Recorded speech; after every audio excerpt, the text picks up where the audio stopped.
Bul dünyada bir ayabay sonun adam yaşap жүрді. Konunda dele eş nerse yok, birok barına jardan bergenge aşıgat. Жақсы сөздөрдү сүйлөйт, жүрөгү мөлтүр булактай таза адам.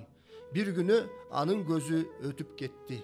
Гейбеген, ыйлабаган bir adam kalgan жок. Анткени аны бардыгы жакшы көрчү. Дагы bir жаман адам бар эле. Дайыма сөгүнгөн, bir учурда киши да өлтүргөн, пенденин оозу баргыс өтө жаман иштерди кылып жүрүп, bir günü ал дагы өлдү. Бирок анын өлгөнүнө эч bir пенде кейиген деле жок. Эми караңыз. Эң жакшы деген адам өлдү, бирок bir дагы бирөөнөн сыйлык, урмат сый алган жок. Эң жаман деген адам өлдү, кенедей да жаза алган жок бул дүйнөдө. Акыйкаттык каякта? Акыйкаттык Алла Тааланын алдына барганда жүргүзүлөт. Бул дүйнөдө сизге эрк берилген, каалаганыңызды кылыңыз. Ишениңиз, ишенбеңиз, сөгүнүңүз, сөгүнбөңүз, акыры өлүмдөн кийин түбөлүктүү жашообуз уланат.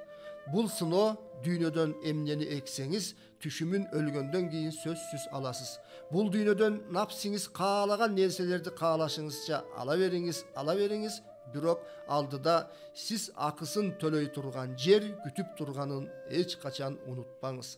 Жакшы жана жаман жол, жакшылыкка карам бол, Кудай деген кул өлбөйт, кулдук кылып аман бол, ар бири кесип ардактуу, бирок адегенде адам бол.